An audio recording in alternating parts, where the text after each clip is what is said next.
Gravado. Boa noite a todos. Sejam todos muito bem-vindos ao painel de encerramento da primeira semana dos direitos das crianças e adolescentes LGBTQIA+, promovido em conjunto entre as comissões da diversidade sexual e de gênero e dos direitos infanto-juvenis da OAB São Paulo. É um prazer e uma honra mediar essa mesa de encerramento depois de uma semana tão rica e ao lado de mulheres tão queridas, potentes e profissionais tão brilhantes. Confesso que, apesar de advogada que atua nessa área, é um tema muito sensível para mim. Hoje nós falaremos sobre as violências sofridas pelas nossas crianças e adolescentes LGBTs e a aplicação da Lei Maria da Penha aos casos concretos. Então é muito sensível, né, falar de crianças e adolescentes sofrendo essas violências desde muito cedo no ambiente que deveria ser sinônimo de acolhimento e afeto. Então, sem me alongar muito, porque como todos vocês, eu estou aqui para ouvir a explanação dessas mulheres maravilhosas. Eu chamo para abrir o painel dessa noite a minha querida amiga, doutora Cláudia Luna, que é advogada, atuante na garantia e na defesa dos direitos das mulheres desde 1997, Claudinha, desculpa. Especialista em gênero e violências pela Georgetown University, presidente da Elas por Elas, Vozes e Ações das Mulheres do MCTP, Movimento contra o Tráfico das Pessoas. A Claudinha é membro do Conselho de Notáveis do ILADH, Instituto Latino-Americano de Direitos Humanos. Ela é membro da Diretoria Nacional da ABMCJ, Associação Brasileira de Mulheres de Carreira Jurídica, integrante do projeto Promotoras Legais Populares do GLE10, Instituto da Mulher Negra, do coletivo Advogadas do Brasil, da Defende, Rede Feminista de Juristas, e conselheira seccional da OAB São Paulo e presidente da Comissão da Mulher Advogada da OAB São Paulo. Claudinha, a fala é sua. Seja muito bem-vinda. Bom, boa noite a todas e a todos. Eu estou muito feliz de poder estar aqui na Comissão da Diversidade Sexual e de Gênero, partilhando algumas experiências, e é uma honra dizer e caminhar ao lado dessa comissão que é imprescindível na nossa partilha de trabalhos e discussões também, não é? Quero dizer que é uma honra, Luanda, ser mediada por você nesse painel e encontrar aqui nesse painel mulheres tão maravilhosas como Ana Clara Toscano, Marina Ruse e Nicole Damasceno, né? Então, dizer que tratar da violência em relação às crianças LGBTs, numa perspectiva da Lei Maria da Penha, pensando especificamente quando nós falamos de crianças que deveriam ter maior afetividade, maior acolhimento, e elas experimentam essa violência nesse primeiro espaço, que é o espaço de afeto, que é o espaço do lar, é algo extremamente grave, porque vejam, o primeiro impasse, o primeiro conflito que essas crianças enfrentam é a negação pelo reconhecimento, pelo fato de serem quem elas são. E esse espaço que deveria acolher é o primeiro espaço que ensinará a elas o primeiro impacto ou a primeira experiência mais violenta que elas irão vivenciar. Então, eu quero trazer aqui na fala de hoje algumas experiências, talvez eminentemente práticas, nessa caminhada enquanto mulher negra, advogada, que tem nessa caminhada de advogada, que tem atuado na garantia e na defesa de mulheres em situação de violências. Eu queria trazer algumas experiências práticas e pontuais das vivências que tive atendendo crianças que, nessa situação de violência doméstica e familiar, que eram crianças LGBTs. E dizer que esse impacto da violência nessas crianças é algo tão grande que essa violência que acontece dentro de casa, ela ganha outras dimensões e ela retira essas crianças desse espaço e as coloca à disposição e, digamos assim, mais expostas a outras dinâmicas de violências. como, por exemplo, a exploração sexual ao tráfico de pessoas. E é daí que eu quero partir. Na minha trajetória, para além de mulheres em situação de violência, pessoas em situação de violência, eu caminho também dialogando, atendendo pessoas em situação de tráfico humano.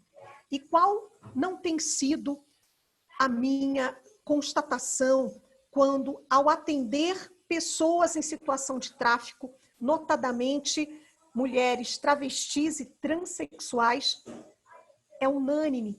Todas elas revelam a seguinte experiência: a experiência da negação da sua identidade, a negação da não aceitação por serem quem são e um conjunto sequencial e perverso de violências que sofrem dentro do lar. Eu quero trazer aqui a história de uma das vítimas que eu vou chamar de Letícia. Seu nome não é esse.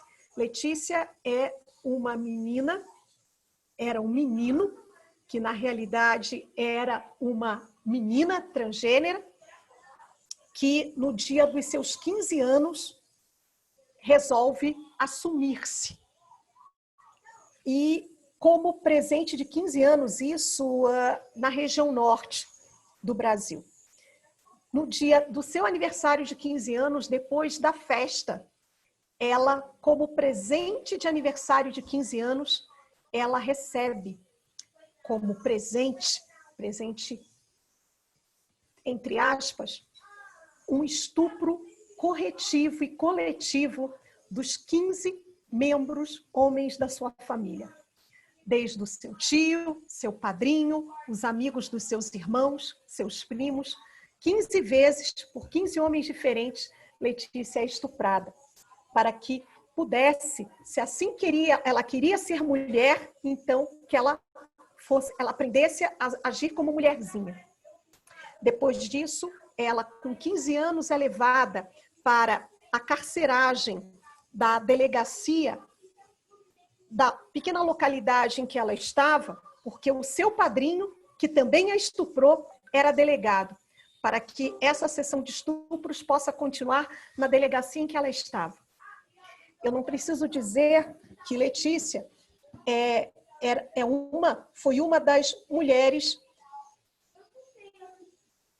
transexuais em situação de tráfico com quem eu me deparei, cujas histórias de violações na família, né, no seio da família, nos dão exata dimensão do que é ser uma criança LGBT no meio familiar, não ser aceita e, sobretudo, sofrer todas as violências possíveis e imagináveis. Qual é a análise que eu costumo fazer disso? Infelizmente, a história de Letícia não é a única história. Quando nós nos deparamos com pessoas em situação de tráfico, em especial, travestis e transexuais sempre têm como história recorrente a violência que começa a partir da vivência, ou seja, da violência que começa no espaço da família, da violência doméstica intrafamiliar, seja pela negação de direitos básicos como o direito à alimentação, como o direito a não aceitar ou até o direito de conviver junto com outros membros da família. Nós temos outras histórias que são tão terríveis que essas crianças por não serem aceitas, são simplesmente, eu digo que elas são abortadas em vida. Essa é a figura triste, ou é a metáfora muito triste que a gente consegue trazer para dar concretude e ilustrar a situação que elas vivenciam. E elas são jogadas ou entregues como se fossem coisas ou lixo, não é? Ou seja, aquele lixo, aquela mundiça, que é assim que se referem, uma disse, né? Que essa mundiça eu não quero aqui. E aí entrega para a avó, geralmente para a avó, que é a pessoa que tem um coração talvez mais afetivo e próximo para que elas possam ter essa noção de acolhimento, pouco de dignidade, que ainda dignidade sob a forma de afeto com que são tratadas. E daí, quais são as dimensões e, digamos assim, quais são os reflexos dessa violência? Ou seja, a gente procura dizer que o espaço do lar, onde há violência doméstica, acaba sendo o portal de acesso para outras dimensões de violência experimentadas por essas crianças ao longo de suas vidas.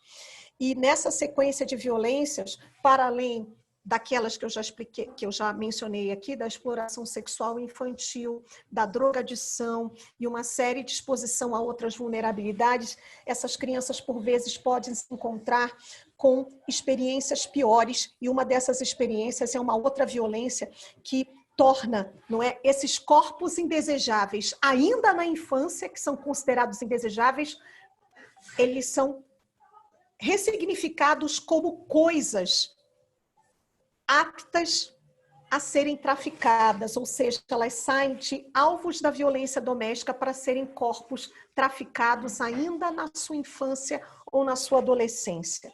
Então, corpos de crianças LGBTs, principalmente crianças travestis e transexuais, são corriqueiramente utilizáveis como mercadorias para o tráfico interno no Brasil, tráfico interno de pessoas.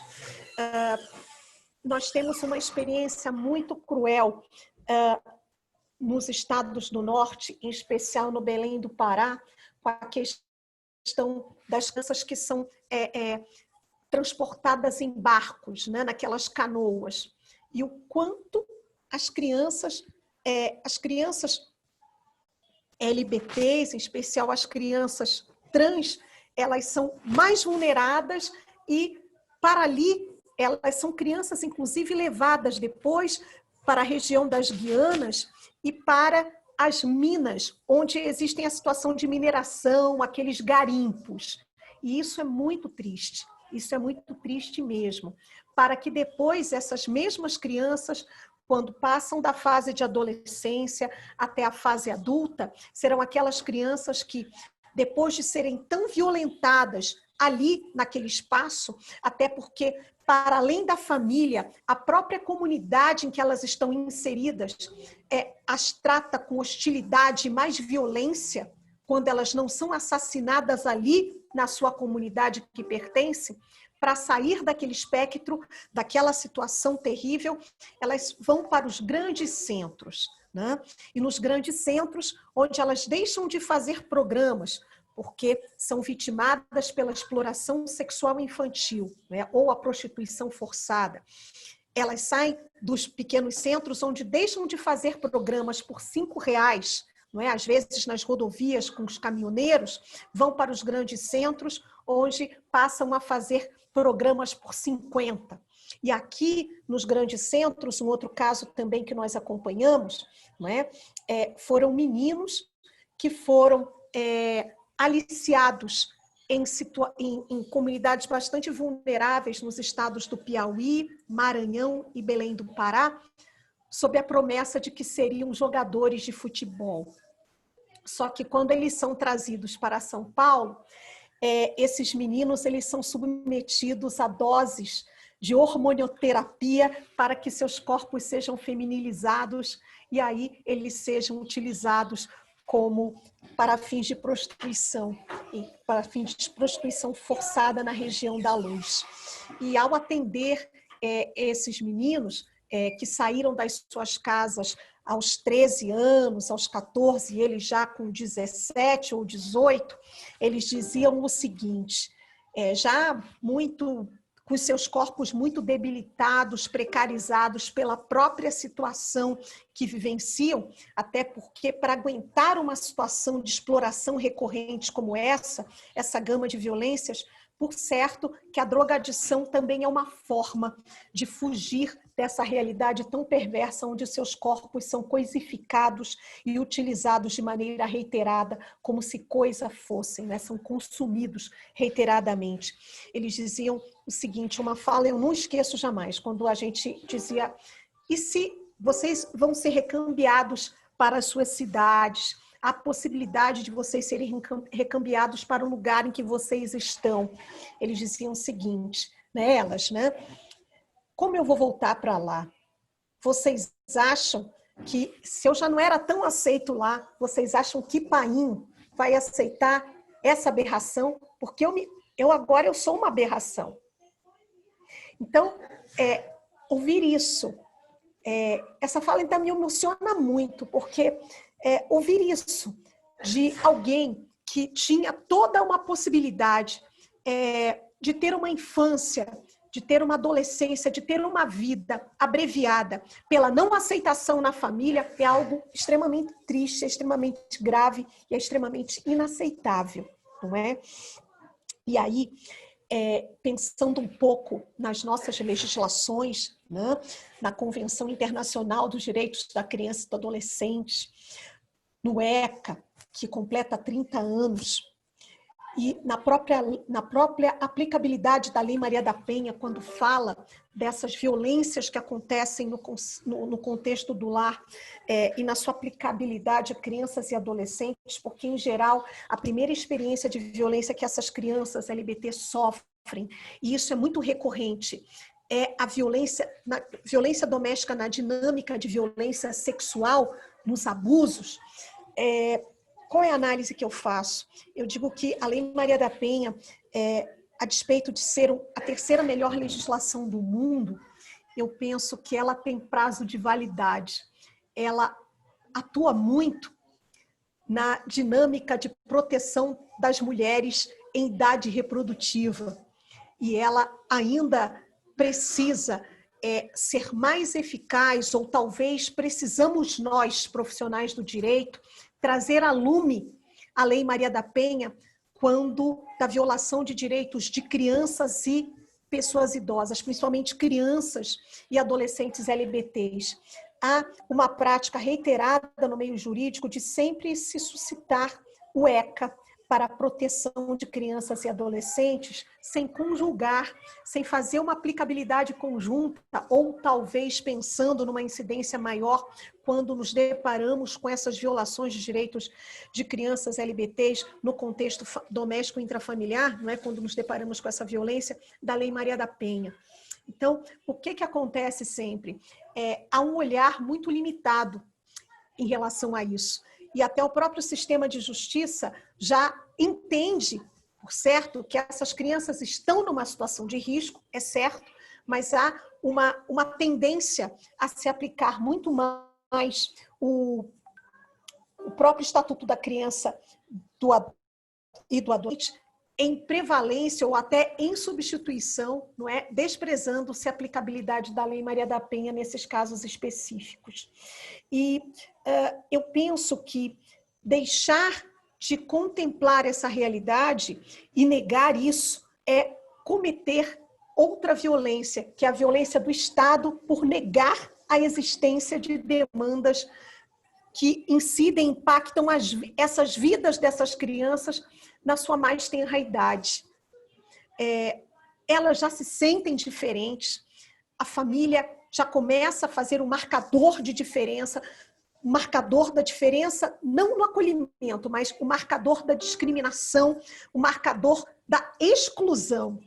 E essa exclusão, ela não acontece apenas no âmbito da família, ela vai encontrar essa exclusão, esse marcador da discriminação que vai torná-la, vai excluí-la da escola, dos círculos sociais que deveriam aceitá-la, até que ela possa estar nesses círculos mais perversos que vão tornar a sua vida, e ela já vai entender desde cedo que a vida dela, que o corpo dela é um corpo indesejável naquele contexto de família, no contexto da escola, no contexto dos amigos, e ela vai sair e cada vez mais essa busca, ou seja, o pior lugar para essa criança estar é dentro de casa, então ela sai.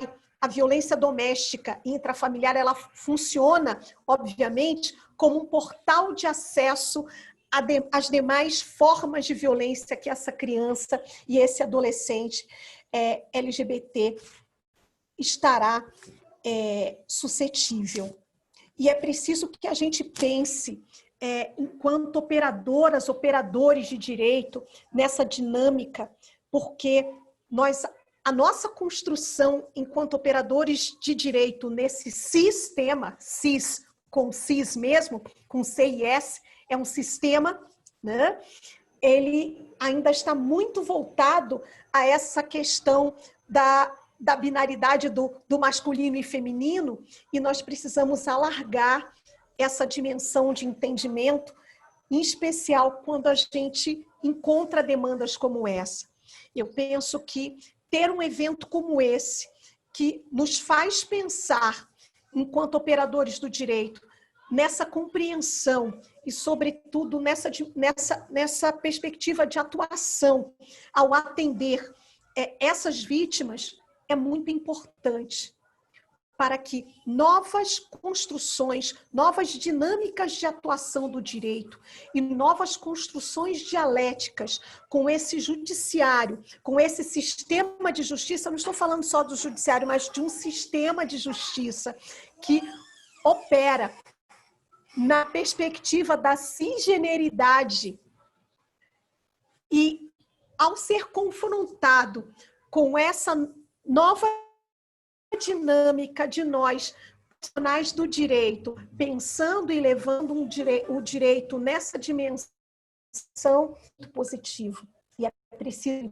que os profissionais, as profissionais do sistema de justiça, por vezes, elas aplicam na perspectiva do lugar em que se encontram, a partir da construção valorativa dos seus princípios, das trajetórias de vida, muitas vezes dissociadas dessas realidades sobre as quais nós estamos aqui a nos debruçar desse painel de hoje, e isso faz com que eles tenham uma compreensão muito limitada do que é essa realidade tão diversa e tão adversa, onde essas diversidades se encontram e são encontradas por esses atravessamentos de violências que são inúmeras. Que a gente possa, enquanto profissionais do direito, independente do lugar desse sistema que ainda estamos, abrir os nossos corações e as nossas mentes, e quando atendermos essas crianças, a gente possa conjugar 2 verbos que sejam mântricos na nossa prática, e eles são acolher sem jamais julgar. Acolher sem jamais julgar. E eu não sei se eu já terminei os meus 15 minutos, mas eu quero dizer que eu aprendo sempre e que esse aprendizado ele é constante, ele é frequente e cada vez mais a gente vai se tornando uma profissional de justiça. Eu digo que somos como as mulheres cebolas, as pessoas cebolas, nós vamos tirando, nos despindo das nossas camadas de preconceitos à medida em que vamos nos tornando mais humano e reconhecendo a humanidade que existe nas pessoas, também um pouco na gente.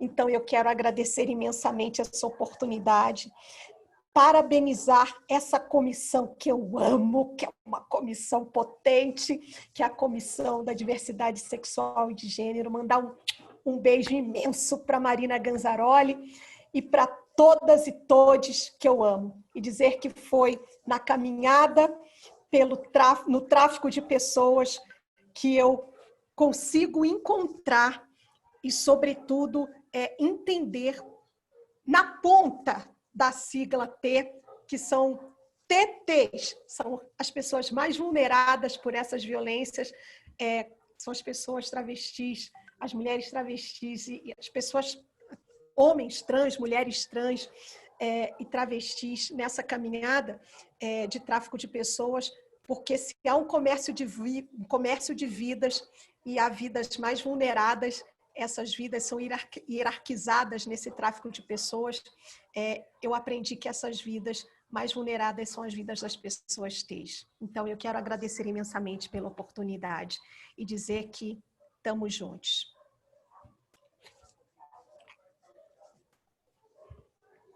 Doutora Cláudia Luna, minha querida, muitíssimo obrigada pela partilha. Eu estou aqui emocionada, né? Não tem como, sem dúvida, por mais que seja a nossa área de atuação, nunca vai deixar de ser duro ouvir esses relatos e pensar nos reflexos dessas violências na vida dessas crianças, né? Que, como você mesma disse, quando não são assassinadas, são submetidas a todas essas agressões. Infelizmente, essa é uma realidade latente dentro da nossa sociedade, na vida das nossas crianças. São pessoas que nascem com um destino traçado, né? Destino esse desenhado pela própria família, né? E é muito complicado mesmo, embora a gente tenha a Lei Maria da Penha, que é uma lei, né, muito bem construída, mas a gente, é muito complicado a notificação dessas agressões. Quando o agressor, quando a agressora, né, é quem deveria proteger, está dentro do leito, enfim, do núcleo familiar, né? O que faz com que nós tenhamos, inclusive, a realidade de vulnerabilidade da população T, que a nossa, quem, sem dúvida, é o fronte da nossa comunidade, são as pessoas mais vulneráveis. Então, ouvir os seus relatos, embora seja sempre um prazer, essa noite me doeu um pouco mais. Doeu um pouco mais por saber que a gente, enfim, que a gente está falando disso há muito, né, querida? E a realidade continua essa. Mas é um prazer saber que eu tenho pessoas como você nessa caminhada ao lado, como essas mulheres maravilhosas que estão aqui também e vão trazer um pouquinho de suas experiências para nós. Muito, muito, muito obrigada. Estou morrendo de saudade. Um beijo de Wakanda para você. Opa, um beijo para vocês Cabelo todos. maravilhoso. Obrigada, obrigada. Estou só no meu momento ostentação. Então, agora, para fazer a sua exposição, eu chamo a doutora Nicole Damasceno, recém-chegada na Comissão da Diversidade Sexual e de Gênero da OAB São Paulo, a quem eu tenho o prazer de conhecer pessoalmente nesse novo modo de existência, né, virtual, na noite de hoje. A doutora Nicole é advogada, pós-graduanda em Direito Penal e Processo Penal e é aluna especial em Direitos Humanos na USP. Querida, sinta-se à vontade. Um beijo. Obrigada. Boa noite a todos, boa noite a todas, a todes. Primeiramente, eu gostaria aqui de agradecer, né, esse convite da Comissão da Diversidade Sexual e de Gênero da OAB daqui de São Paulo, a qual faço parte há pouco tempo, né, mas sempre tive uma grande admiração, mesmo antes de integrá-la, e justamente pelo excelente trabalho que é desenvolvido por todas essas pessoas. E quero agradecer aqui também a oportunidade, né, de estar compartilhando esse pouco tempo de fala com pessoas tão importantes, tão lindas, tão dedicadas e, enfim, de um conhecimento ímpar. Hoje, diante da comemoração, né, dos 30 anos do Estatuto da Criança e do Adolescente, não é motivo só para comemorarmos, né? Mas sim para discutirmos também a respeito da eficácia e dos direitos e garantias que são inerentes a essas pessoas, principalmente no tocante às crianças e adolescentes LGBT, né? Que em razão da vulnerabilidade e estigmatização que são vividas por essas pessoas, com certeza elas necessitam de maior atenção e integral proteção a esses direitos que são garantidos por lei. Bom, mas já que estamos falando aí dos direitos da criança e do adolescente, não há como deixar também de fazer uma ligação aqui em relação à Lei Maria da Penha, né? Que embora sejam institutos distintos, né, mas que tem com certeza aí devem, na verdade, ser aplicados conjuntamente. Isso porque o Estatuto ele visa aí a proteção da criança e do adolescente seja no ambiente familiar ou não, enquanto a Lei Maria da Penha ela só se aplica dentro das relações de vulnerabilidade no ambiente doméstico, familiar ou então afetivo. Aqui eu mais uma vez parabenizo a comissão, justamente porque o tema, além de grande e relevante, eu observo o quão a comissão está preocupada, né, com essas pessoas, justamente por elas sofrerem por diversas vezes situações vexatórias, discriminatórias, preconceituosas, e isso em várias fases da vida, né? Desde a infância, adolescência e também na fase adulta. E que, infelizmente, a gente sabe, como residentes aqui no país de tamanha criminalidade em relação a esse público, a gente sabe que o fim dessas pessoas normalmente é bem drástico, né? Bom, eu tenho certeza aqui que o objetivo da comissão em estar abordando temas como esse, com pessoas devidamente capacitadas, instruídas, com esse olhar mais crítico e mais humanizado, é justamente tentar minimizar, se não evitar que crianças e adolescentes LGBT eles tendam a passar por situações que muitos de nós já sofreram na pele em alguma fase da vida, né? E para deixar isso nítido, eu trouxe aqui alguns exemplos ou alguns pontos importantes que merecem aqui uma devida atenção, que de uma certa forma também explica, né, um pouco a respeito das pessoas LGBTQIA+, né? O meu primeiro tópico seria, no caso, o acesso à educação, porque é muito comum que nas escolas, nas faculdades, essas pessoas elas sofram bullying, preconceito, discriminação dos coleguinhas, em razão de notarem já, mesmo nessa fase inicial, alguma diferença, né? E a falta de amparo dessa criança ou adolescente acaba provocando o abandono dos estudos e, consequentemente, isso reflete na dificuldade de inserção no mercado de trabalho futuramente, justamente por uma falta de qualificação e preparação.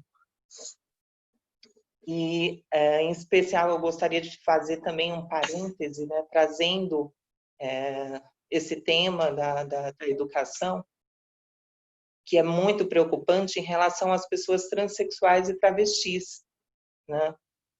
Segundo dados da associação da ANTRA, menos de 1% da população trans se encontra atualmente estudando.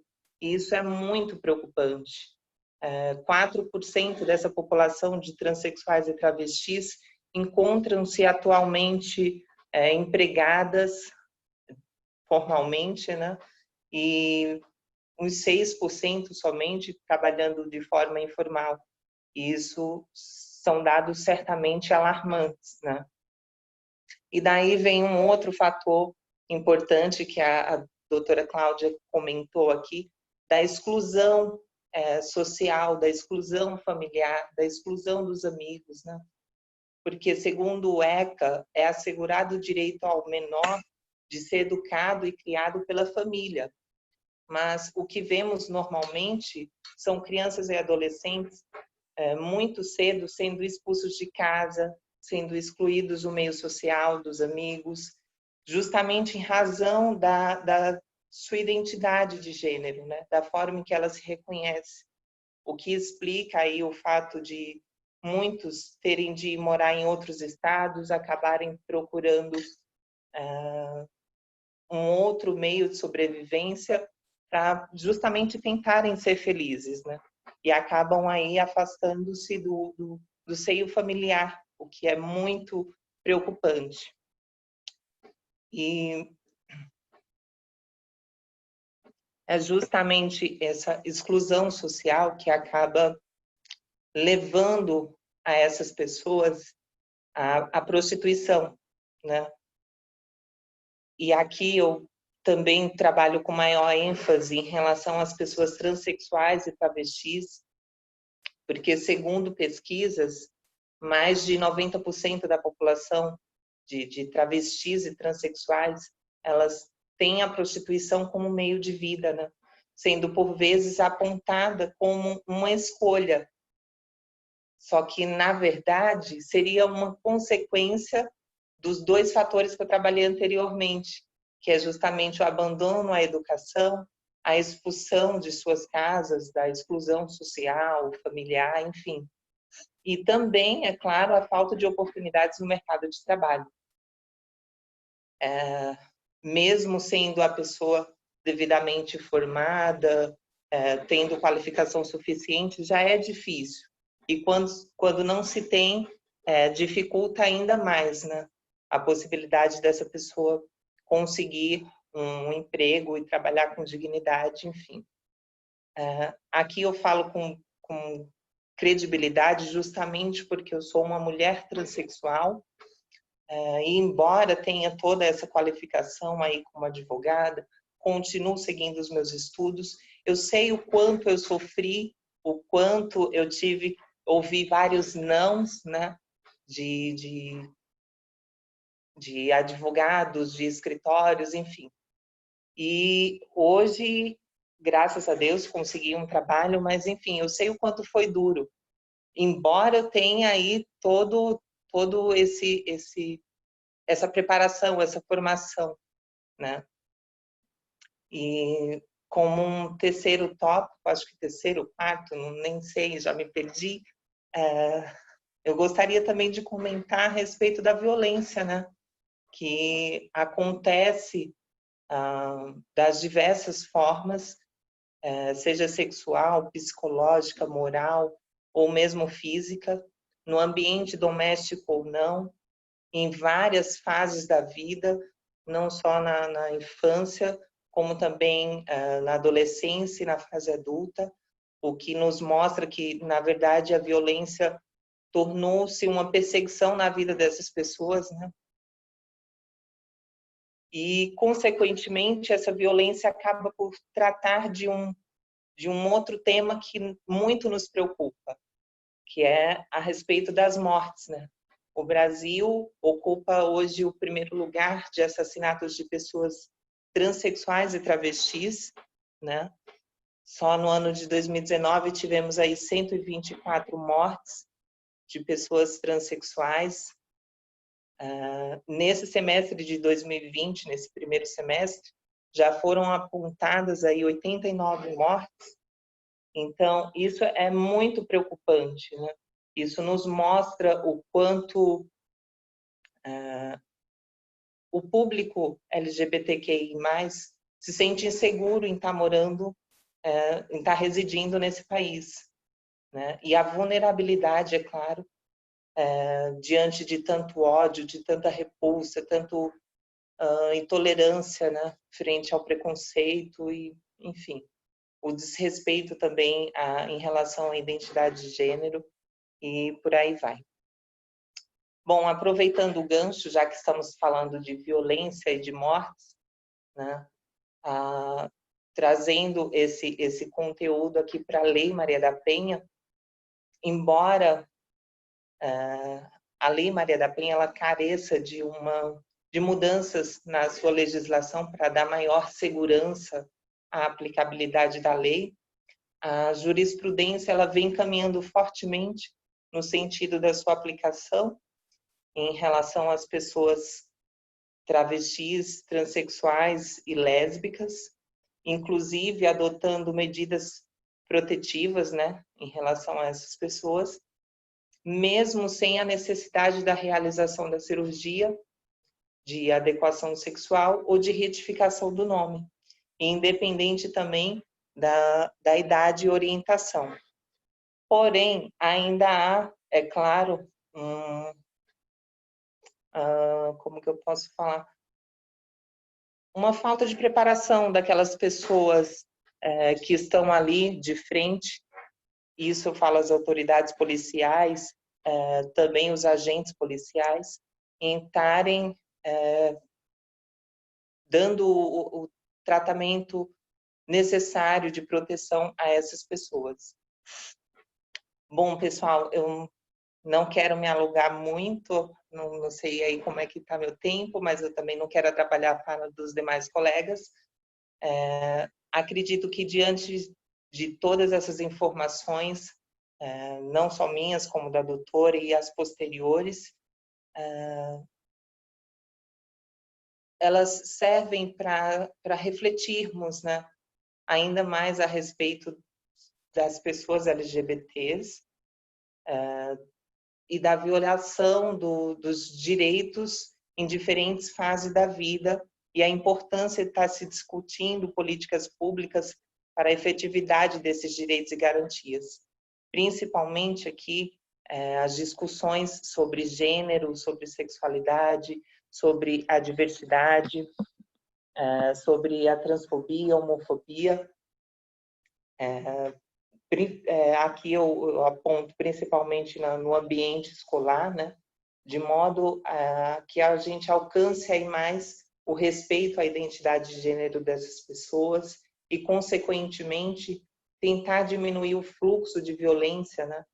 Pois é por meio da educação, acredito eu, que conscientizaremos aí as pessoas, todas essas pessoas, com noções básicas que contribuirão na formação moral e também social, de modo a evitar a propagação do ódio em relação a esse público tão vulnerável e minoritário que são as pessoas LGBTQIA+. Bom, não sei como é que está meu tempo de fala, acho melhor aí eu repassar a palavra para os demais para acabar não atrapalhando. Se quiser, se você tiver mais alguma coisa para falar, fica à vontade, você ainda tem tempo. Bom, acredito que é isso. É necessário aqui a discussão desses temas e, inclusive, eu mais uma vez deixo aqui esse amor, tô amando estar participando da comissão, justamente por estar vendo a necessidade de estar sendo discutido temas tão importantes, né, que nós, depois de toda essa formação, todo esse conhecimento jurídico, enfim, podemos aí tentar melhorar ou tentar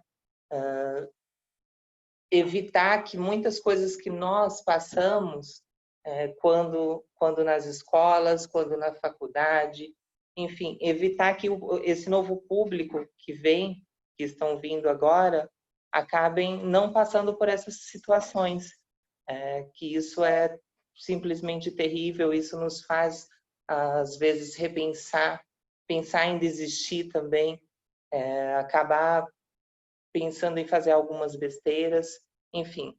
E para o público, não sei quem está nos assistindo, mas para aquelas pessoas que em algum momento da vida já pensaram em estar colocando seus sonhos, tornar os seus sonhos realidade, não desistam,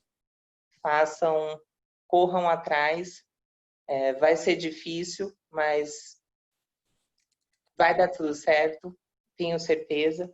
E, embora muitas portas se fechem, em algum momento da vida uma janela vai abrir.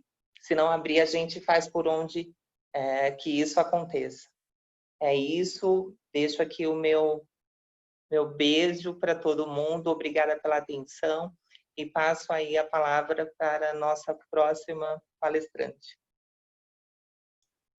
Ida, muito, muito, muito obrigada. Obrigada pela sua exposição. Obrigada por nos permitir ter você conosco dentro da comissão. Obrigada pela sua resistência, pela sua luta. Sua vida é importante. Muito obrigada mesmo. Como você mesmo disse, a comemoração para nós LGBTIs nunca foi permitida de forma plena, né?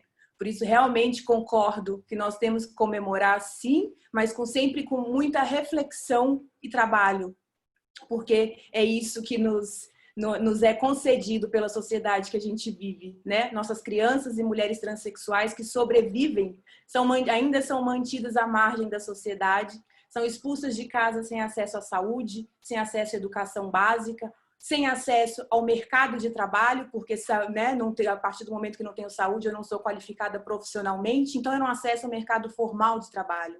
E não conseguir adentrar o mercado de trabalho em uma sociedade estruturada como a nossa, define de forma definitiva o lugar que essas pessoas ocuparão na sociedade, né? Que é a margem. Por isso, tendo consciência dessa estrutura, inclusive, quando eu ouço que essas mulheres, como você mesma disse, que representam 90% delas, é profissional do sexo por escolha, eu penso mais no lugar que essa pessoa que está afirmando de isso ocupa do que qualquer outra coisa, né? Então, por isso, realmente é importante trazer essas pautas para o centro da discussão. Muito obrigada mesmo. Você foi maravilhosa. Sou muito grata. A gente já trabalhou junta aí no manual, apesar de não ter se conhecido. É muito bom te encontrar pessoalmente nesse novo contexto aí, nesse novo modo de existência. Obrigada. Para dar continuidade. Obrigada. Para dar continuidade às exposições, eu passo a palavra para a doutora Ana Clara Toscano, que é lésbica, feminista, advogada, mestra em Direito Constitucional, especialista em Políticas Públicas e Justiça de Gênero, pesquisadora do Grupo de Pesquisa de Direito, Discriminação de Gênero e Igualdade da PUC São Paulo. Querida, é muito bom te ver de novo. Hoje é uma noite para matar a saudade virtualmente. Sinta-se à vontade. Muito obrigada. Eu gostaria de, primeiramente, agradecer o convite da comissão e dar uma boa noite a todos e a todos. Falar que é sempre um prazer e uma honra ouvir a fala da professora Cláudia, doutora Cláudia, falando sobre tráfico de mulheres. Eu, enquanto pesquisadora do tema e atuante no enfrentamento ao tráfico, sempre me sinto muito emocionada de ouvir suas falas. Também muito emocionada de ouvir a fala da Nicole. E são realmente situações que a gente tem o prazer, mas também a tristeza e a angústia de ouvir esses relatos, né?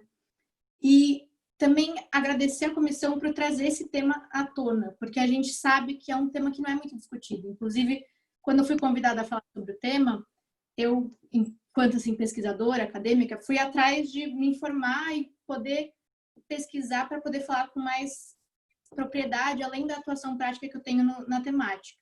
E a gente percebe que o tema da Lei Maria da Penha e das crianças e adolescentes são sempre tratados de forma separada. E, inclusive, durante cursos que a gente faz para se tá sempre tentando estar mais atuante, fazer novos cursos sobre a atuação da Lei Maria da Penha, nossa atuação pelo direito das mulheres, pelo direito das pessoas LGBT, são temáticas que são passadas de forma muito rápida. Tá? Você está tratando da Lei Maria da Penha, quando vou falar da aplicabilidade para crianças e adolescentes, sempre aplicável, ponto final. A gente não fala da atuação prática e como realmente aplicar a Lei Maria da Penha em situações trazendo crianças LGBT e principalmente mulheres transexuais, adolescentes transexuais e travestis. Então, na minha fala, eu tentei preparar um pouco uma análise da lei, incluindo um pouco de atuação prática da minha experiência. Então, primeiro, eu acho que é importante a gente analisar qual que é o objeto da Lei Maria da Penha. E o objeto da Lei Maria da Penha é coibir a violência contra a mulher, baseada no gênero, que é praticada dentro do âmbito doméstico, familiar ou na relação íntima de afeto. E isso, a gente tem que também debater o que é gênero, né? E o que é considerado mulher na atuação e na aplicabilidade da lei. Como já foi apontado pela Nicole também, a questão de gênero precisa ser debatida por nós, profissionais do direito, mas também por toda a sociedade. E a própria Lei Maria da Penha inclui que o ensino de gênero, o debate de gênero nas escolas é algo que é de extrema importância. Porque é a partir do ensino e do debate de gênero que a gente vai conseguir coibir antes que ele aconteça. Se existe o ensino de gênero, as crianças e adolescentes não vão crescer para ser pessoas violadoras de direito e também vão entender se elas são vítimas de violações de direito baseadas no seu gênero. Nesse sentido, também é importante discutir quem são as mulheres que são objeto dessa lei, quem são as mulheres que são as vítimas e também são aquelas que possuem os direitos que a Lei Maria da Penha traz. E no meu entender, e graças a Deus, no entender da maioria da doutrina e no lento caminhar da jurisprudência, essas mulheres são todas as mulheres, independente da sua idade, da sua raça, da sua etnia, da sua orientação sexual, da sua identidade de gênero.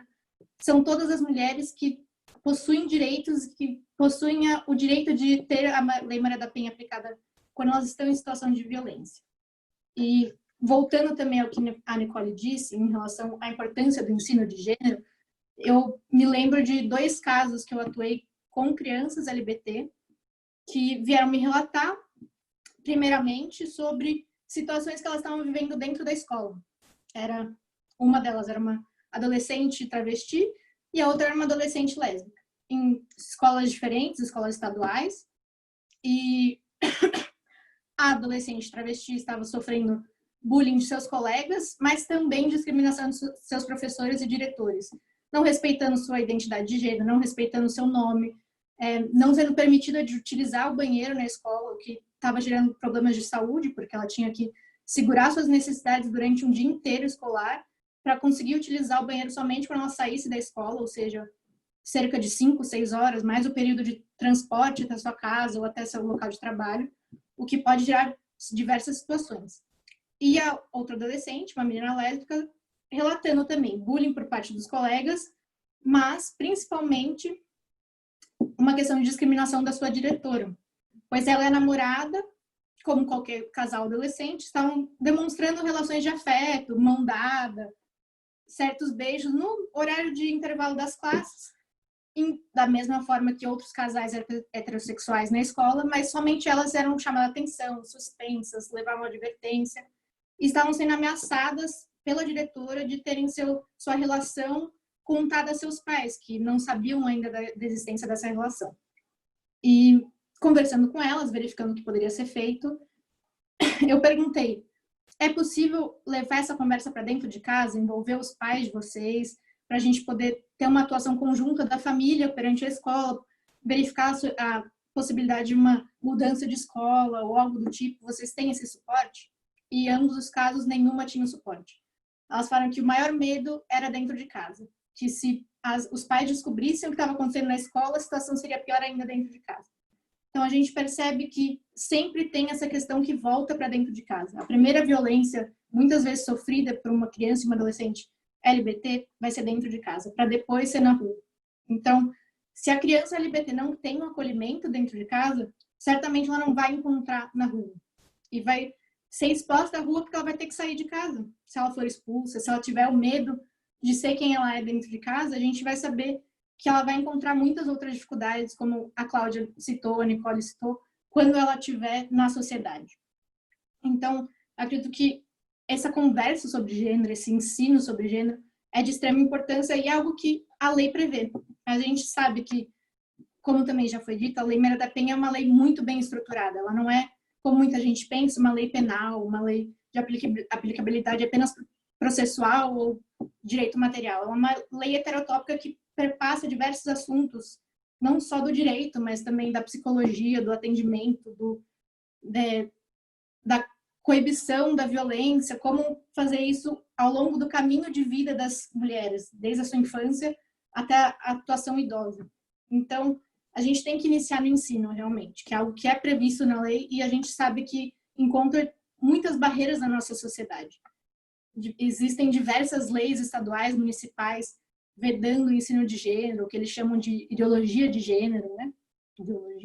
Mas que ainda bem estão sendo derrubadas por meio de ADI no STF, mas ainda existe muita barreira, ainda mais no momento político que a gente se encontra e o debate de gênero precisa acontecer. Então, ambientes como esse são muito importantes para conseguir coibir essa discriminação e essa violência que nossas crianças e adolescentes estão sofrendo no dia a dia de suas vidas. E, além disso, quando a gente vai analisar a aplicação da Lei Maria da Penha para essas crianças, existe no debate do ambiente jurídico muito uma aparente conflito de normas com o Estatuto da Criança e do Adolescente. Se entende que, se é criança ou adolescente, a gente tem que aplicar a lei especial do Estatuto da Criança e do Adolescente. Quando, na verdade, a Lei Maria da Penha e o Estatuto, eles são complementares. A própria Lei Maria da Penha e o próprio Estatuto prevêem que serão aplicadas de forma complementar entre si, e quando outras normas forem mais favoráveis a pessoas tão vulneráveis e com uma necessidade de prioridade tão grande, vai ser aplicada sempre a norma mais favorável para aquela pessoa. Então, é simplesmente um aparente conflito de normas, não existe um conflito, elas são aplicadas de forma conjunta. Quando uma medida de proteção do Estatuto é mais benéfica para a criança, ela vai ser aplicada. Quando uma medida de proteção é mais benéfica pela Lei Maria da Penha, ela vai ser aplicada. Então, a gente tem que deixar esses mitos de lado, esse medo de aplicar e pensar a Lei Maria da Penha que é somente para a mulher adulta que sofreu uma violência doméstica pelo seu ex-namorado, pelo seu marido, mas não. A gente tem jurisprudência sobre a aplicação de violação de direitos de irmão contra irmã, de sogra contra nora, nora contra sogra, e tudo isso fica ainda mais forte quando se trata de uma questão de pessoas LGBT, porque a gente sabe que a violência é maior, a vulnerabilidade é maior. A gente sabe que existe um preconceito muito grande no nosso país ainda, e esse preconceito começa dentro de casa. E as relações não são só familiares que a aplicação da Lei Maria da Penha existe, é uma relação doméstica, familiar e relação íntima de afeto. Então, não precisa necessariamente existir essa relação de sangue para você poder ter a lei aplicada para você. E também a gente tem que falar que as crianças não são só vítimas, né? Elas também são testemunhas de violência que suas mães podem sofrer. E isso afeta muito o futuro dessas crianças. A gente sabe que ser testemunha de violência é o que vai influenciar muito com quem essa pessoa vai ser no futuro. E muitas vezes elas são testemunhas em razão da sua identidade. A pessoa vai violar o direito, provavelmente, de sua mãe, de quem cuida de si, porque acha que a culpa é dela da criança ser LGBT. Então, ela se sente culpada por ver aquela pessoa sofrendo violência. Posteriormente, pode muito bem vir a ser ela a própria vítima da violência, mas o testemunho da violência é algo que marca aquela criança para sempre. Ela vai carregar aquilo com ela para sempre.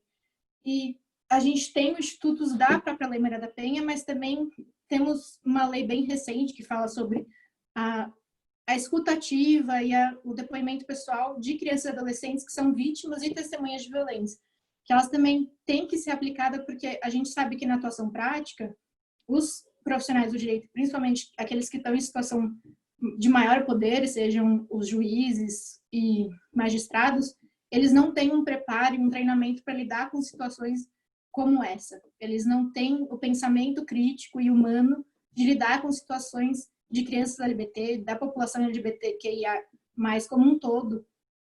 E a gente encontra muita dificuldade de ter uma sensibilidade maior quando a gente está diante de uma situação como essa. Então, a gente tem que, enquanto atuadores do direito, profissionais do direito, conseguir fazer com que essas normas que existem sejam realmente aplicáveis, não só existam no papel. Então, eu acredito que é um esforço que tem que ser conjunto. A gente tem que diariamente estar trabalhando para que essas normas que são protetivas para todos nós não sejam aplicadas somente para aqueles que têm privilégios. Então, para todos, a norma existe para todos e os direitos estão aí para todos. Então, nós temos como um conjunto, como profissionais de direito, estar sempre trabalhando para que essa aplicabilidade aconteça e que os direitos dessas pessoas sejam resguardados. Então, acho que é mais ou menos isso. Queria agradecer a todos vocês pelo convite, as falas estão sendo incríveis. Vou ouvir a Marina com muita atenção, que eu sei que ela vai ter muita coisa legal para falar para a gente. E queria agradecer mais uma vez.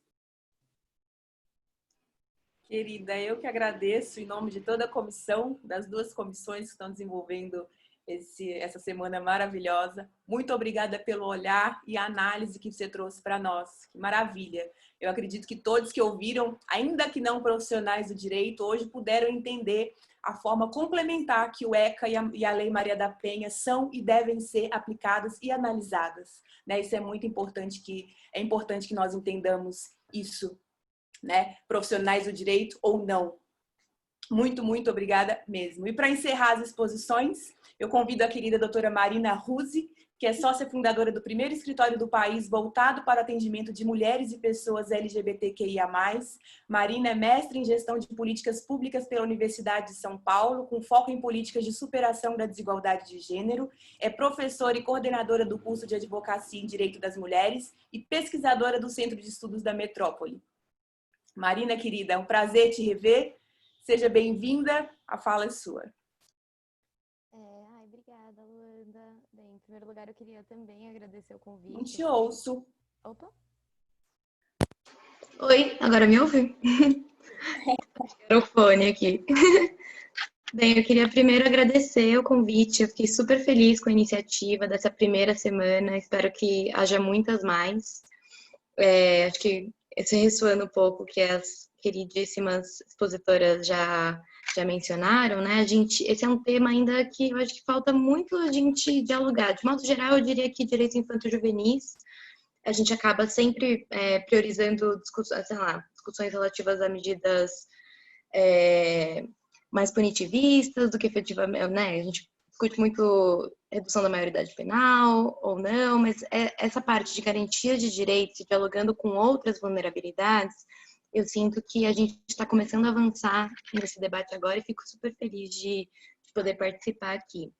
Em primeiro lugar, acho que eu ouvindo até isso ressoou bastante em mim, do quanto nós, enquanto operadores do direito, temos o dever realmente de nos debruçarmos sobre esse sistema de normas que a gente tem na nossa sociedade, porque a legislação brasileira, por mais que vivenciemos uma realidade ainda muito desigual, ainda muito pautada pela violência das populações mais oprimidas, a gente conseguiu avançar muito em termos de legislação e até mesmo de políticas públicas, até porque o próprio ECA e a Lei Maria da Penha são regimes, são normas que, para além de prever medidas específicas para situações de violência, elas prevêem políticas públicas, redes de apoio, redes de atendimento.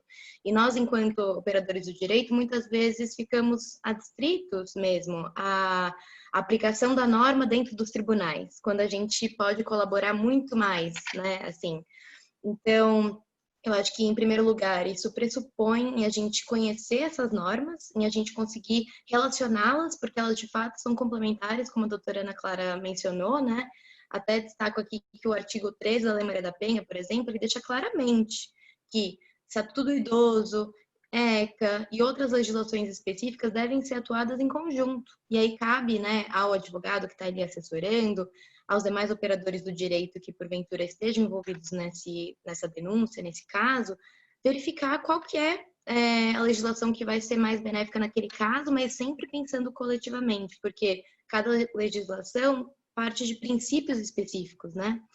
E até destacando aqui que a Lei Maria da Penha, acho que isso é bonito da gente estar discutindo ela, porque como uma pessoa que trabalha bastante com essa norma, eu tenho um carinho específico por ela, e eu vejo que muitos operadores do direito, e aí aqui posso citar incontáveis experiências negativas em delegacias de polícia, por exemplo, que tem uma certa dificuldade de entender de fato o que a Lei Maria da Penha prevê, né? E isso vem desse senso comum, né, que a Lei Maria da Penha protege mulheres em relação aos seus maridos, né? Então, em brigas de marido e mulher, ninguém mete a colher, e é óbvio, a lei ela é perfeita para ser aplicada nesse tipo de caso, mas ela é muito mais complexa do que isso. Ela é um mecanismo de proteção de violência de gênero dentro de contextos íntimos, familiares e domésticos, né? Então, naturalmente, quando a gente está falando de meninas, de adolescentes, que tem como seu local mais inseguro, muitas vezes, a própria casa, né? Especialmente se a gente está falando, por exemplo, de violência sexual, e aqui, né, até o caso da doutora Cláudia Luna, que ela trouxe, acho que é super esclarecedor nesse sentido, né? Porque a gente está, essas crianças, né, de forma geral, ainda mais LBTs, porque, como a gente sabe, o estupro corretivo, ele é uma medida socialmente, de alguma forma, disseminada para a gente poder corrigir, né, esse problema da orientação sexual e da identidade de gênero, e isso acontece dentro de casa, né, até porque a violência de gênero tem esse critério muito forte de correção, né, de condutas. A pessoa, a mulher, no caso, né, ou a pessoa LGBT que de alguma forma ela está agindo contra o que é esperado desse sistema, ela muitas vezes é punida através da violência por meio de seus próprios pares, né? E Mas é justamente antevendo isso que tanto a Lei Maria da Penha quanto o ECA previram redes de apoio institucionais. E era sobre isso que eu queria realmente falar com vocês sobre hoje, de entender assim, primeiro é isso, assim, violência familiar, se é o pai que bate, se é a mãe que bate, a tia, sei lá, vizinho até que agride de alguma forma essa criança, essa adolescente, é cabível sim a Lei Maria da Penha ser aplicada, e muitas vezes a gente vai ter que brigar na delegacia por isso, às vezes até mesmo no judiciário, mas, né, assim, acho que temos mais do que argumentos suficientes dentro da legislação e ainda mais na jurisprudência, então é importante que a gente saiba que a gente tem esses recursos. Muitas vezes, quando chegam as pessoas para a gente desconhece. Mas, além disso, eu queria realmente falar sobre essa rede de apoio e deixar claro que, assim, a Lei Maria da Penha, ela prevê um sistema mesmo. Aqui eu destaco o artigo 35 da lei, que ela prevê que vai ser um sistema que vai ter recursos tanto da União quanto dos estados e dos municípios, para garantir que a gente tenha centro de atendimento, que a gente tenha casas-abrigo, que a gente tenha delegacias especializadas também, que a gente tenha campanhas, né? A Lei Maria da Penha, ela prevê realmente recursos para a gente tentar modificar essa cultura de desigualdade, essa cultura de violência contra as mulheres. E para isso, a gente também precisa, acho que a Clara que mencionou, né? A gente precisa provocar, a gente precisa reivindicar, porque sem que nós, operadores do direito, estejamos conhecendo quais são esses equipamentos públicos mesmo nas nossas cidades e nos nossos estados, a gente não vai conseguir nem cobrar a sua eficácia, que tenha vagas suficientes, que o atendimento esteja sendo digno e que ele consiga acolher as pessoas que necessitam deles, né? E também, nesse sentido, eu queria destacar aqui rapidamente que o ECA também prevê, né, no artigo 101, ele traz uma série de medidas possíveis de proteção para as crianças e adolescentes que, por acaso, sofram maus tratos, abuso ou negligência, e dentre elas tem programas oficiais ou comunitários de auxílio, que a gente consiga colocar essa criança num local de acolhimento familiar, e, no último caso, né, caso nenhuma das outras medidas, que são várias, consigam ser garantidas, que a gente eventualmente a coloque numa família substituta. Então, assim, a gente tem que sempre pensar, né, esses dois dispositivos conjuntamente, para a gente ver qual que é o mais adequado. E eu queria aqui trazer um PL também para vocês, só para a gente ter no radar e a gente cobrar que de repente ele volte à pauta lá no Congresso, que é um PL de autoria do deputado federal Davi Miranda, do Rio de Janeiro, que é o PL 2653 de 2019, que é um PL maravilhoso, assim, eu acho que vem muito, né, nessa construção de direitos para a população LGBT de forma geral, mas entendendo que essas pessoas são mais vulneráveis nos seus ambientes familiares. Então, basicamente, é uma lei que ele, inclusive, está claro assim na descrição, né, da proposta desse PL, de que ele se pauta na Lei Maria da Penha, porque é uma lei que já se provou eficiente, ainda que a gente precise cobrar para que ela tenha uma eficiência ainda mais ampla e igualitária, né, nos rincões do Brasil, mas que há uma certa dificuldade da gente identificar essa violência doméstica dentro das famílias que tenham pessoas LGBTs, especialmente quando são pessoas do gênero masculino, né? Porque mulheres trans já está lá garantido agora na lei que a Lei Maria da Penha pode ser aplicada, independe de orientação sexual, isso também já está contemplado na lei, mas muitas vezes, né, pessoas do gênero masculino, e aqui eu até destaco, homens trans, por exemplo, né, que muitas vezes eu já vi em delegacia pessoas forçando a barra para garantir a Lei Maria da Penha, muitas vezes através de um discurso transfóbico, né, lendo aquela pessoa como uma mulher, quando na verdade não é por isso, né? Claro que pode ser que para o seu agressor essa fosse a leitura, mas a gente está diante de uma violência transfóbica e para isso a gente precisa de mecanismos legislativos, né, normativos adequados. Então, por isso, eu convido a todos a lerem esse PL, a reivindicarem, cobrarem que ele se movimente. Sei que a gente está num momento muito único, né, na história do nosso país, em que outras coisas se tornaram prioridade, mas a garantia, né, e a extensão dos nossos direitos mais básicos tem sempre que estar, né, na nossa agenda. Então, acho que é importante a gente ressoar isso. E aí aqui eu queria trazer, né, um pouco dos equipamentos públicos que a gente deve conhecer e que a gente tem que, de alguma forma, Eu vou falar aqui mais especificamente do município de São Paulo, porque eu imagino que muitos dos que estão nos ouvindo atuam aqui na região, né? Mas pela impossibilidade de olhar para o estado como um todo. Mas aí convido todo mundo a identificar quais são esses equipamentos que eu estou mencionando, quais são as suas funcionalidades e tentar ver se no seu município já tem esse tipo de equipamento. Muitos, obviamente, haverá, né? Mas São Paulo está um pouco à frente, acho que como capital, em relação a alguns equipamentos. Mas, e onde não houver, também acho que fica o convite para a gente cobrar, né? A OAB também pode ter uma atuação importante da gente, né, identificar demandas, e para isso também reivindico aqui a necessidade da gente produzir dados estatísticos.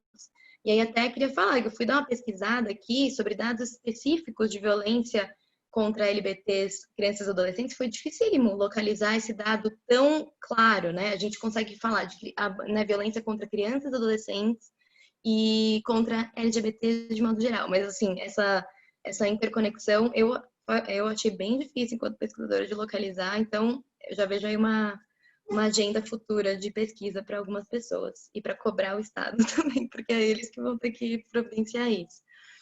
E aí, em primeiro lugar, né, já que também estamos aqui celebrando os 30 anos do ECA, é o Conselho Tutelar, né? O Conselho Tutelar eu sei que há muitas críticas sobre a atuação, ainda é muito desigual, mas é um instrumento público necessário e, assim, realmente que é capaz de transformar a vida de crianças e adolescentes, né? Só para, né, para quem não tem familiaridade, é um conselho que é formado a partir de eleição. Então, assim, nós temos que votar nos conselheiros. Muitas pessoas desconhecem isso, acham que são pessoas que são cargos públicos ou por indicação, mas também é importante que a gente saiba quem eles são, porque a gente tem que entender qual é o comprometimento dessas pessoas com a causa, né? Qual que é a sua familiaridade, porque eles têm que cumprir alguns requisitos, né? Como, por exemplo, tem que comprovar atuação específica na defesa dos direitos de crianças e adolescentes, mas isso é bem abrangente. Então, a gente também precisa entender o discurso que está por detrás disso. E o Conselho Tutelar, ele é um local que a gente pode e deve acionar sempre que alguma criança está, enfim, em risco, né? Se a gente sabe que tem algum vizinho ou alguma criança, por exemplo, se você trabalha numa escola, né? A Ana Clara mencionou como a escola pode ser um local de violência, mas ela também pode ser um local de acolhimento, né? De identificar crianças que possam estar sofrendo violência dentro dos seus lares, e o Conselho Tutelar é uma instância muito adequada e cabível para a gente poder dar um socorro imediato. Lembrando que não necessariamente o Conselho Tutelar vai lá e vai tirar essa criança da casa. Ao contrário, vai tentar identificar quais são as violências e encaminhar soluções que estão ali previstas no ECA, né, e que podem, que sempre visam a manutenção do vínculo familiar, né, manter essa criança com a sua família natural, mas quando isso for possível. A gente sabe que muitas crianças, e aqui poderia, enfim, nomear incontáveis das crianças que nos últimos anos povoaram o nosso noticiário com notícias de óbito, de assassinato, em decorrência da sua orientação ou da sua identidade de gênero. E por isso é importante que a gente consiga evitar isso por meio da provocação das instâncias adequadas. Em segundo lugar, eu queria destacar a atuação do Ministério Público. O Ministério Público, ele tem o dever de atuar, e aí, de acordo com a Lei Maria da Penha, em qualquer caso de violência doméstica, intrafamiliar e íntima de afeto, porque o Ministério Público, ele é o quarto poder que a gente tem, capaz de zelar pelas minorias, pelas pessoas que não conseguem se representar de uma maneira tão isonômica dentro do nosso judiciário, da nossa sociedade. Por isso, o Ministério Público, a gente tem que provocá-lo, a gente tem que exigir que ele seja cada vez mais atuante e especializado nisso. Então, claro, todo mundo aqui que atua com direitos de família sabe que o Ministério Público sempre vai ser acionado em processos para fiscalizar que os direitos da criança vão estar sendo atendidos. E o mesmo serve para quando a gente está falando de uma violência. Então, o Ministério Público também pode ser acionado, ele pode ser acionado para garantir uma medida de proteção através do ECA, ou ele pode ser acionado pensando numa medida protetiva pela Lei Maria da Penha, né? Porque o Ministério Público, ele tem esse poder, essa legitimidade ativa de pleitear esse tipo de medida. E a gente sabe, né? Vou falar aqui até, assim, já que imagino que estou falando mais com advogadas do que com qualquer outras pessoas, operadores do direito, que no judiciário isso tem muita relevância. A gente contar com o apoio do Ministério Público, que é visto como uma instância muito mais próxima da magistratura do que a gente, que está muito mais próxima do cliente, é importante que a gente teça relações com esses equipamentos, né? Com esse poder, para que a gente possa, de fato, cobrar. É claro que, né, assim, se a gente está em São Paulo, a gente tem promotores e promotoras que, de alguma forma, têm mais familiaridade com essas temáticas. Se a gente está no interior, em que há varas únicas, isso pode ser um pouco mais desafiador, mas a questão é que a gente tem que cobrar essa atuação para que, efetivamente, a gente tenha mais um poder fiscalizando os direitos dessas pessoas que estão muito sozinhas na nossa sociedade. E aí eu queria focar agora, né, passando aí mais pelo juridiquês, queria focar mais nos equipamentos públicos, efetivamente, aqui do município de São Paulo. Em primeiro lugar, eu queria mencionar o Centro de Referência da Mulher, os CRMs. Né, os CRMs, eles são entidades que, inclusive, tudo que eu estou falando aqui é para a gente também, acho que a minha fala ela vai ficar batendo aí, chovendo no molhado de que a gente precisa cobrar e lutar por esses equipamentos, porque eles estão em momento de sucateamento e a gente precisa mostrar que eles são necessários, importantes. E para isso a gente precisa conhecê-los, porque muitas pessoas desconhecem mesmo, ficam procurando ONG, que é super importante, né? A gente ter esse apoio também da própria sociedade civil, mas a gente já tem equipamentos públicos que têm pessoas capacitadas, que estão ali disponíveis, e se a gente não ocupa eles, aí fica difícil mesmo que a gente lute pela sua manutenção e por mais recursos. E aí os CRMs em específico, eles atuam de uma forma interdisciplinar, então tem, por exemplo, advogadas que vão prestar essa assistência jurídica, tem psicólogas que vão dar esse auxílio emocional, psicológico, junto com assistentes sociais, e enfim, nessa tríade que eu acho que para todo mundo que lida com populações vulneráveis, a gente muitas vezes se sente insuficiente, porque a gente é mesmo, né? Como advogadas, a gente ajuda ali numa frente, mas as pessoas, né, para que elas consigam recuperar o seu poder pessoal, para que elas consigam recuperar a sua dignidade, outras frentes de atuação precisarão ser acionadas também. E aí, o CRM ele é ideal para esse tipo de serviço. Em São Paulo, né, no município, quem tem a gestão deles é a Secretaria de Assistência Social e Desenvolvimento Social, né, vinculada à prefeitura. A gente tem atualmente 4 equipamentos públicos espalhados pela cidade. Tem um que fica do lado da prefeitura, né, assim, do lado da OAB, ali do centro, no próprio Líbero Badaró. É bom, talvez, conhecer, ver como funciona, para você poder indicar, né, e assim, também não ter medo de perder clientela com isso, né? São equipamentos públicos que estão ali e que vão oferecer outras capacidades, outras habilidades para o seu atendimento ser mais fácil, porque é muito difícil lidar com pessoas que estão sofrendo violência sozinho, só com os instrumentos jurídicos que a gente detém. E em segundo lugar, a gente tem o Centro de Cidadania da Mulher, que tem a mesma ideia do CRM, só que é mais focado na construção, na verdade, na desconstrução, eu acho que eu diria assim, na desconstrução desses paradigmas estruturais que a gente vive. Então, lá há rodas de conversa, há diversas atividades que visam colocar mulheres, né, em contato com outras mulheres, aqui mulheres de várias etnias, mulheres de diversas identidades, pode ser mulher trans, pode ser mulher cis, pode ser mulheres lésbicas, bissexuais, heterossexuais, de várias rendas possíveis. A ideia é fomentar esse debate para que elas possam se fortalecer na construção dos seus direitos, isso, assim, sempre mediado por psicólogas, assistentes sociais, e são espaços de construção de cidadania mesmo, né? Porque não adianta nada, né, a gente ter uma série de direitos que só quem está atuando ali no dia a dia vai ter conhecimento. É importante que as pessoas se empoderem a partir desse conhecimento prático. E os CCM são maravilhosos na promoção desses direitos. A gente tem um monte de CCMs em São Paulo, acho que são quase 20, então também é importante conhecer, eles são espalhados, eles são administrados a partir de entidades conveniadas, diferentemente dos CRMs, que são gestão direta, eles são entidades que são conveniadas, mas que passaram pelo crivo da prefeitura, então não vão ter um discurso, por exemplo, religioso, que é importante, né? Claro que a fé pode ser super importante, inclusive na superação desses momentos, mas é importante que o discurso seja laico, até para que a gente possa evitar povoar essas discussões de empoderamento com visões muitas vezes conservadoras de algumas religiões, né? E na mesma ideia, a gente tem o Centro de Defesa e Convivência da Mulher, que também são conveniados. A gente tem 15 unidades em São Paulo. E também eles fornecem esse encaminhamento, então vão encaminhar para a Defensoria Pública, vão encaminhar para o Ministério Público, se for o caso, ou para um hospital. Eles têm um ônibus que nem sempre está funcionando, mas que ajuda a esse deslocamento. Então, mais uma cobrança que a gente tem que fazer enquanto sociedade civil.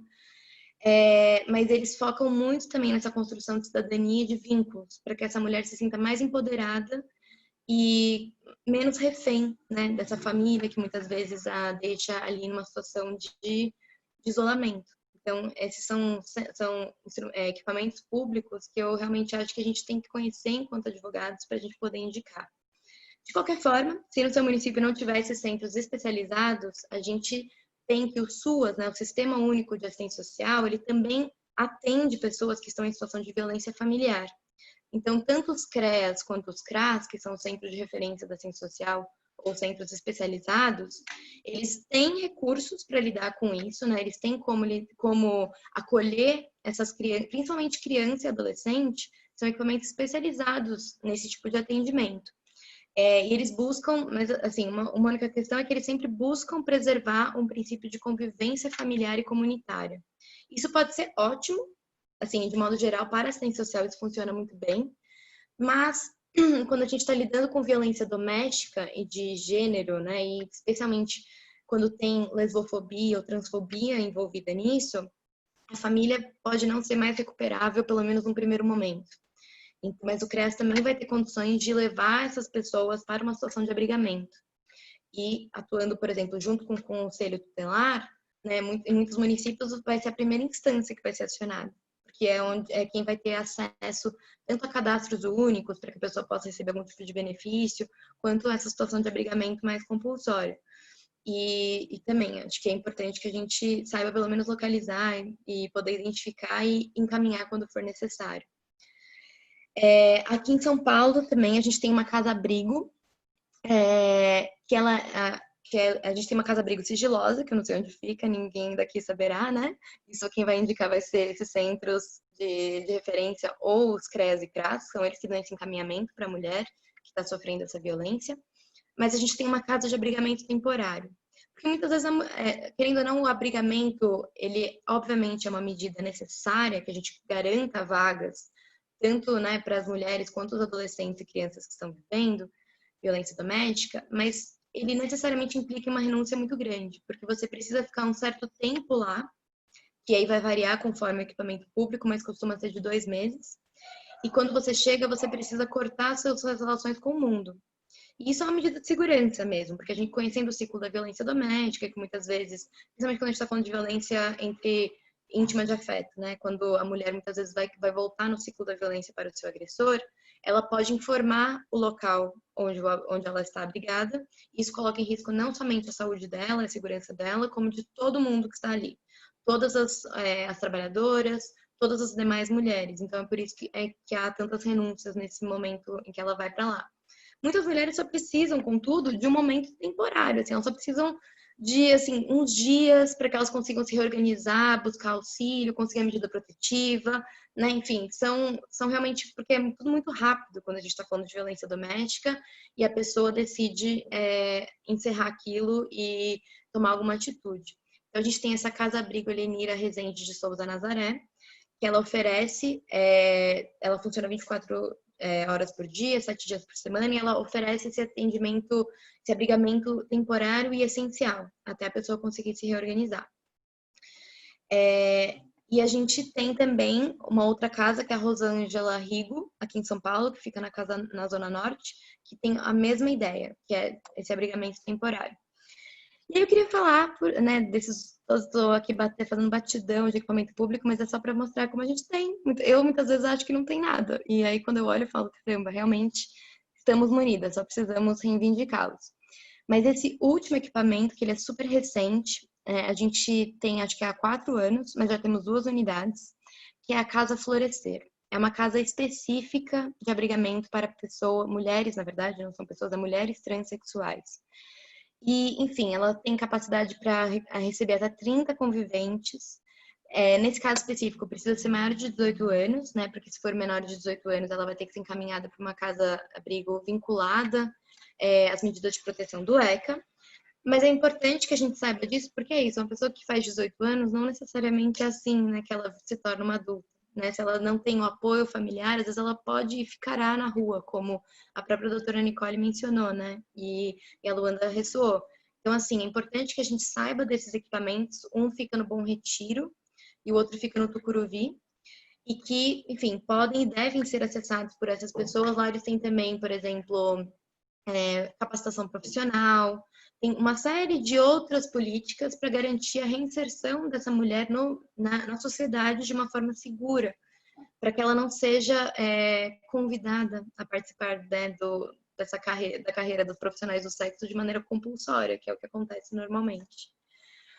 E também aqui em São Paulo, por fim, né, o último equipamento que eu queria mencionar é o Centro de Cidadania LGBTI, né, que são centros que a gente tem já há algum tempo, que na mesma lógica dos CRMs, que estão focados, né, nas mulheres ainda que possam ser mulheres trans e mulheres lésbicas e bissexuais, os centros de cidadania LGBTI, eles aceitam, né, tem também o mesmo atendimento jurídico, psicológico e da assistência social, que visam realmente, né, ajudar a população, seja com a retificação de nome, coisas menos urgentes, né, mas ainda assim bastante essenciais, mas também e principalmente nessas atuações perante delegacias que envolvam violência especificamente. E, naturalmente, as crianças, né, e adolescentes também podem se socorrer nesse tipo de centro. E, bem, acho que o apanhadão foi esse, imagino que foi muita informação, mas acho que é importante para a gente realmente reivindicar esses equipamentos públicos que já existem, muitas vezes eles são só desconhecidos, mas que através deles e a nossa atuação enquanto advogados é essencial para que a gente possa indicar o caminho, né, para que essa pessoa consiga recuperar a sua vida, possa recuperar a sua dignidade, que ela possa recuperar a sua força de uma maneira mais segura. E é isso, queria agradecer de novo o convite e fico à disposição. Querida, muitíssimo obrigada. Que maravilha, quanta informação. É extremamente necessário, sim, que conheçamos todos os equipamentos que existem, né, enquanto advogadas, exatamente para o que você falou, né, para que nós possamos orientar nossas clientes da melhor forma possível, enquanto sociedade, para que a gente possa lutar pela manutenção desses equipamentos que nós que já sabemos da existência deles, nós sabemos a sobrevida, né, da maioria deles. Então, muito, muito, muito obrigada mesmo. Nós aqui no decorrer, antes de encerrar, no decorrer a gente recebeu algumas perguntas. Eu vou ler as perguntas e fica aberto para quem quiser responder, tá? Quem, enfim, se sentir à vontade. A primeira pergunta foi enviada pela querida Thaís Beto, da Abrai. Ela perguntou: como tornar a Lei Maria da Penha executável num judiciário tão machista e conservador? Sintam-se à vontade para responder uma, as duas, enfim. Que a nossa querida Cláudia Luna, eu peço desculpa porque eu tinha que ter avisado a todos que estão nos assistindo que a Cláudia Luna teria que nos deixar antes do encerramento do painel. Ela mandou um grande beijo a todas as palestrantes expositoras e um grande beijo a todos que estão nos assistindo. Tá? Fiquem à vontade para responder as perguntas.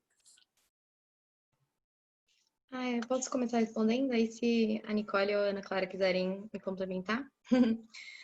Eu acho excelente essa pergunta, acho que já mostra exatamente ao que viemos, né, aqui hoje, de forma geral, na atuação mais militante. Eu queria sugerir a leitura da pesquisa que saiu no ano passado do CNJ sobre os juizados especializados em violência doméstica.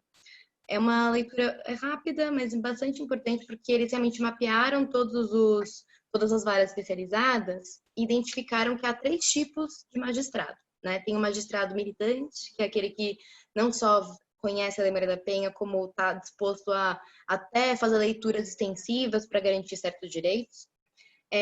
Tem, o que é a maioria, os magistrados moderados, que eles vão usar a Lei Maria da Penha, assim, no que é mais senso comum, porque a lei, como eu falei, tem uma série de dispositivos muito transformadores mesmo, né? E esses magistrados vão ser um pouco mais cautelosos. E, por fim, tem os magistrados que eles chamaram de resistentes, que são aqueles que vão reproduzir, sim, estereótipos de gênero, que vão, sim, tentar reduzir direitos que já estão ali garantidos, né? E lembrando a todas que a Convenção Belém do Pará, que foi a convenção que ensejou a criação da Lei Maria da Penha, ela tem status de emenda constitucional. Então, assim, é importante que a gente utilize também esse dispositivo na hora que a gente for fazer as nossas petições, as nossas reivindicações, porque o Estado, em especial o Judiciário, tem obrigação constitucional de garantir a aplicação de medidas protetivas e de outras garantias que a gente já conquistou enquanto sociedade. Mas para isso, eu acho que é brigando. Assim, é isso, a gente reivindicando, a gente não ter medo de fazer um discurso ideológico, assim, no sentido de explicar o que é gênero, explicar por que é que a lesbofobia mata, por que a transfobia mata, trazer dados para a gente sensibilizar também os demais operadores do direito e saber que a gente está ali lutando contra uma mudança de cultura. E isso não vai ser de um dia para o outro. A Lei Maria da Penha vai fazer 15 anos, o CAECA vai fazer 30. A gente venceu já alguns sensos comuns, né? Os menorismos, a gente já venceu um senso comum de que o Estado não tem que se meter em caso de violência doméstica, mas para a gente chegar realmente no entendimento de garantia total de direitos, a gente vai precisar se esforçar para brigar, ensinar, né? Trazer elementos constitutivos. Eu concordo plenamente. Eu acho que é realmente ter essa atuação militante, não ter medo de se posicionar e também ter uma atuação um pouco didática. Eu percebi, principalmente antes da decisão da STF em relação à alteração do nome do gênero, que muitos magistrados eram relutantes por uma questão de ignorância, de não saber como aquilo funcionava, o que era uma identidade de gênero diferente da identidade biológica. Então, nas petições, ser realmente didático, você está ensinando aquela pessoa que não tem uma mínima noção sobre aquele debate. Então, o mesmo se aplica na Lei Maria da Penha.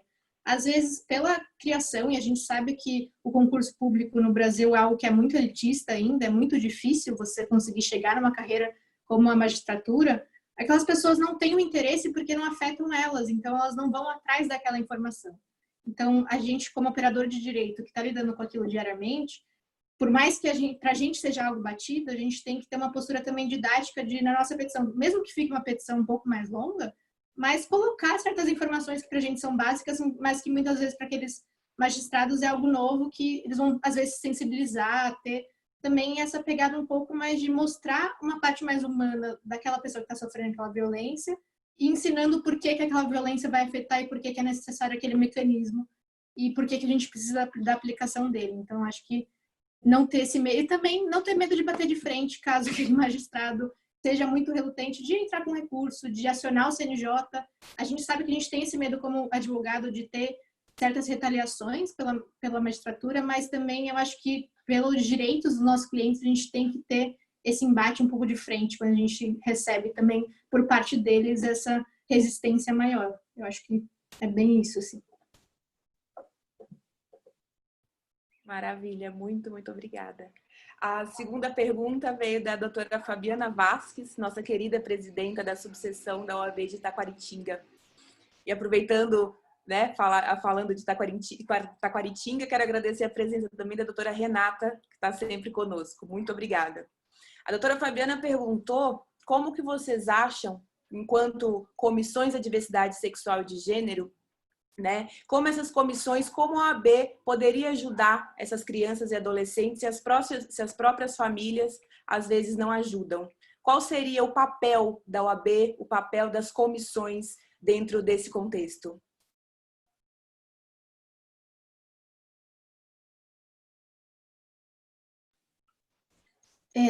Eu acho que enquanto OAB, enquanto órgão que a OAB que tem uma importância ímpar assim, na discussão constitucional e de direitos no Brasil, né?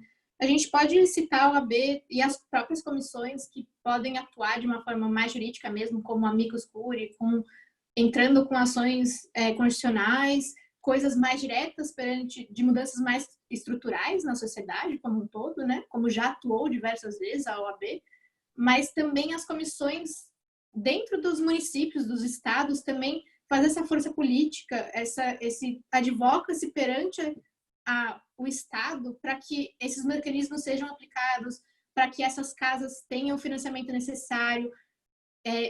A posição do OAB tem que ser de, assim, tentar auxiliar tanto na ponte direta perante o cidadão, como também na estrutura, tentar alterar a estrutura, mas também ajudando diretamente o cidadão. As comissões são nós, advogados, que estamos ali lidando diariamente com essas pessoas. Então, a gente tem que tentar auxiliar. A gente está atuando e viu que tem um problema, que precisa de mudança, a gente conversa com a nossa comissão, são pessoas próximas, a gente consegue essa conversa para ir com a instituição, que vai ter um pouco mais de força do que somente eu como advogada, ou vocês como advogadas, ou como um escritório. E também, se for uma questão mais estrutural, tentar conversar enquanto a OAB federal mesmo, para ter uma atuação mais de mudança estrutural mesmo. Eu acho que a gente tem essa força enquanto instituição, que é essa importância da OAB e das suas comissões. E se eu puder, assim, concordo 100% com o que a Ana Clara falou, mas se eu pudesse dar exemplos, acho que, assim, eventos como esse, mas também voltados para a população, para a gente poder ser um polo de disseminação de direitos, de informações, né? Porque ainda, muitas vezes, a população que não é formada em direito desconhece, até tem dificuldade de compreender, né? Não vai conseguir ler a lei e entender o que está ali escrito. E também chamar audiência pública. Eu acho que a gente precisa, nesse momento, assim, reivindicar cada vez mais essa atuação mais participante. Porque é isso, assim, ter um centro de cidadania LGBTI ou ter um centro de referência da mulher, isso tem que ser perguntado para a população. O que eles acham, né? O que eles acham? Vocês sentem uma necessidade disso? Enfim, mas só complementando mesmo. Maravilha, muito, muito obrigada. Gente, a gente tem um tempinho, se vocês quiserem fazer uma fala de encerramento, e eu já aproveito, não sei se vocês viram aqui no chat, que a Silvia Santos perguntou se vocês podem deixar algum contato, né? A palestra, enfim, a explanação foi tão maravilhosa, né? Eu também quero, Silvia. Por favor, fiquem à vontade para se despedirem e deixarem o contato, caso vocês se sintam à vontade, óbvio.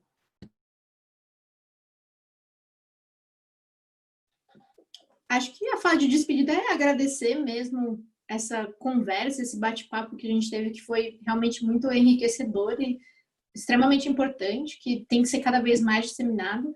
E eu vou passar o contato, deixo nos comentários do bate-papo, eu posso passar para o pessoal da OAB para eles também colocarem no Instagram, alguma coisa que talvez seja mais disseminadora do que só o bate-papo aqui nosso. Mas eu passo com certeza, eu passo do escritório, eu passo o meu, a gente mantém o contato com certeza. Eu também queria dizer que foi maravilhoso ouvir todas vocês, assim, aprendi muito e que é isso, estou muito feliz que há esse tipo de evento, que a OAB pode promover isso, acho essencial que a gente consiga trazer essas discussões para o debate, fico felicíssima que a Comissão da Diversidade Sexual está tão potente, tão maravilhosa, e amei que a Luanda está ali com a bandeira atrás, assim, achei assim, inspirador. E é isso, queria agradecer, vou também deixar meu contato aqui no chat, e se quiserem disponibilizar também, fiquem à vontade, e desejar um ótimo final de semana a todas, e tamo juntos. Muito, muito obrigada. Eu falo que nas lives as pessoas têm bibliotecas atrás, né? Eu tenho uma bandeira. Muito obrigada pela participação de vocês, foi realmente um prazer revê-las. Então, para encerrar essa semana, a primeira semana dos direitos das crianças e adolescentes LGBTQIA+, eu quero parabenizar as comissões que promoveram essa semana tão rica. Quero agradecer a presença de cada uma das pessoas que passaram por aqui, deixando um pouco de si, né? Desde as pessoas que vieram expor seus trabalhos e suas experiências, como essas mulheres maravilhosas da noite de hoje, minhas colegas, meus colegas que mediaram de forma tão brilhante todas as mesas, até as pessoas que estão aqui nos acompanhando, prestigiando o evento no decorrer de toda a semana. Como não podia deixar de ser, dada a temática, né? né? Batemos recorde de público aqui na Comissão da Diversidade Sexual e de Gênero. Então, muito obrigada em nome das duas comissões. Agradeço também e principalmente aos funcionários da OAB São Paulo que permanecem aqui conosco até o encerramento de cada debate, né? E a gente sabe que não é fácil, é uma luta de link para cima e para baixo, o WhatsApp, socorro, me ajuda. Muito obrigado, queridos. E para encerrar mesmo, eu devo dizer que além de ter aprendido muito com cada uma das pessoas que passou por aqui no decorrer da semana, eu me emocionei. Me emocionei enquanto operadora de direito, enquanto advogada, por ouvir a experiência de todos, né, que sofreram na pele as falhas e as brechas que o nosso ordenamento tem e faz com que as nossas crianças e algumas famílias ainda sofram sem respaldo. Obrigada a vocês novamente por terem trazido tanta informação importante, tanto conhecimento. E quero desejar a todos uma ótima noite, um ótimo final de semana e muito obrigada por estar aqui conosco. Um beijo.